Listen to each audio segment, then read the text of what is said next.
Ôi, làm như vậy? Làm ghế ngồi để ăn cơm mà. Ủa thì mày đi đâu hả? Nhà có gì ăn không? Để cho xin một ít đồ ăn đi. Giờ cơm không ăn cơm cũng được, nút cũng nổi được. À, thì hồi sáng không làm được thịt gà. Tôi chưa ăn được gì hết một mình mà, nên nhưng còn á thì lấy đi. À, thịt gà à? Đủ, mà thịt gà ăn chung với cơm uống lắm nhỉ. Hay là hai đứa mình mua rượu uống đi. Ừ nhỉ, mình đang không có lý nhỉ. Nhưng mà mày đi mua rượu đi, qua nhà tao nhậu. Ây chà, mà ông bắt tôi đi mua rượu, tiền đâu mà đi mua. Thế ông đưa tôi đi tin đi. Thịt gà của tôi rồi mà, bây giờ ông bị tôi mua rượu nữa. Thôi nếu ông không mua thì thôi, cứ để đó ăn cơm bình thường thôi. Thôi, cũng được, để tôi đi lấy cáo, đổi mua rượu cũng được nhá.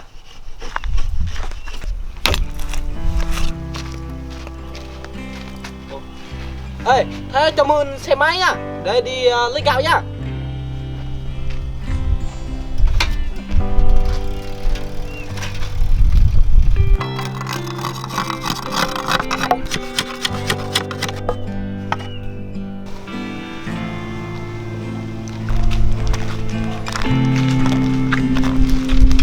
Em ơi em còn nhớ anh không?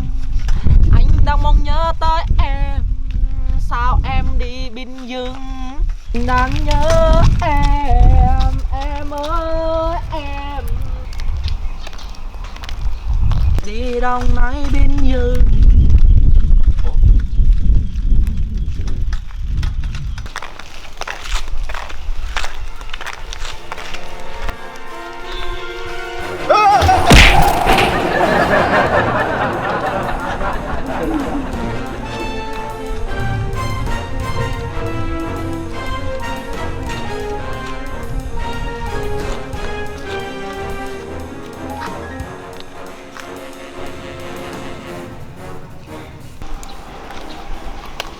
Alo, cứu tôi.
Rồi, dứt rồi, dứt rồi, nhậu mọi người ơi. Wow, Wow, ngon to quá rồi đúng không? Ôi trời, sao cái nho quá he? Sao nó không to he? Không sao đâu, con nhỏ xíu rồi mình kim còn khác nữa. Nó đang đột ra này. Rồi mình kim thì chắc chắn còn á. Kim thử bên này đi. Kim thử bên này. Ôi trời ơi, sao không ta? Thôi ăn đứt khúc nha. Thôi kim thử bên kia.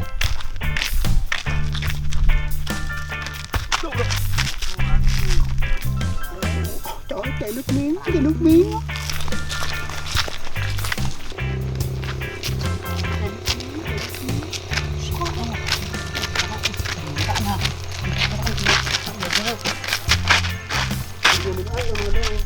Thôi thì ngồi đây nói chuyện xíu đi.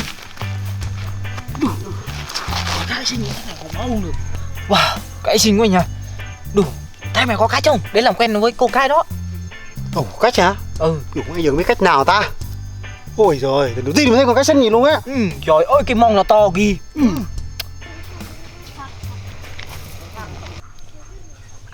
Tao có cách rồi. Có cách rồi. Ừ. Cách gì ấy? Thấy Bình Dương tí tao thấy Ui trời ơi. đúng cái đó giống như tao thấy Bình Dương sao đó. Ừ. Đúng rồi. Rồi, ok. Được.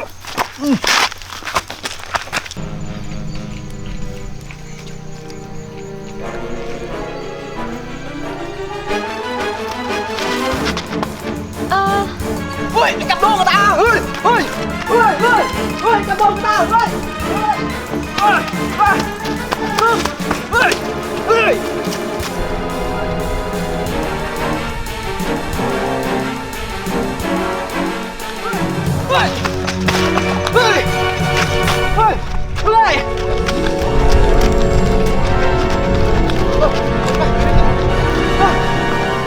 Sao nó? Xa dữ vậy trời. Để cho nó phải thôi chứ. Nếu mà thôi. Quả này chạy từ thôi, chạy nhanh quá. Đây, đừng có đâu đây. Chạy gì chạy sao đấy? Được không? Tắt được không? Để khỏi thử chắc luôn này, được rồi á. Rồi, đi đi. Thôi, chạy mà xa thế. Thôi, không ngồi đấy nha. Đi. Cứ chờ đó nha.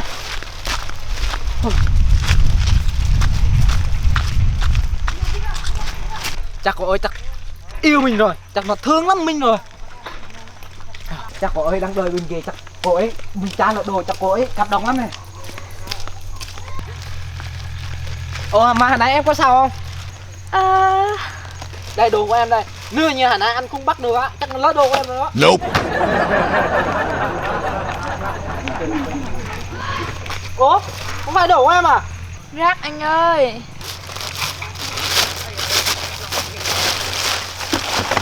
Nope. Lại bị lừa mấy rồi.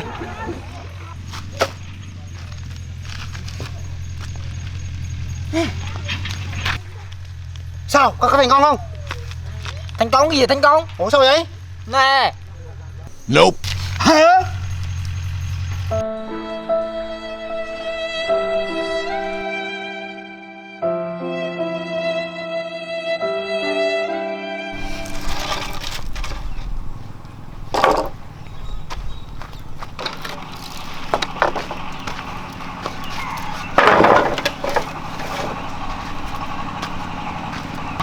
Ơi, Ô, có chuyện gì mà hấp hối thế? Thôi, qua lại đây nói chuyện đây. Nóng quá, vào đây nó mát đi xíu này. Sao, có chuyện gì? chuyện là như thế này này. Giờ cứ xong máy thế này là không được đâu. Giờ tôi muốn nhờ bạn.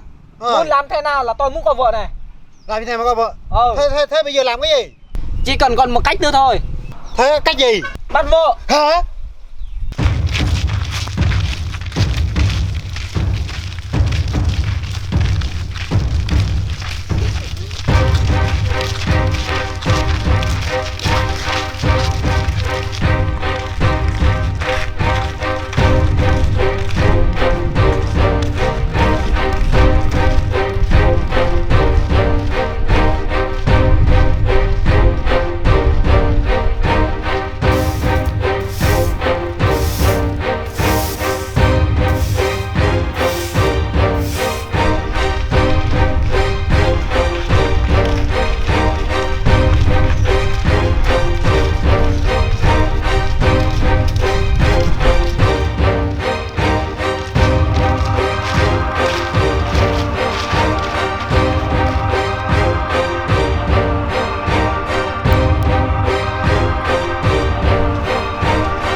Cô kia.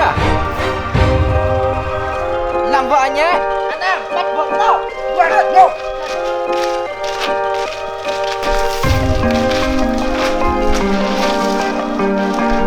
Nói trả tụi anh bao nhiêu tiền? 1 lít rượu.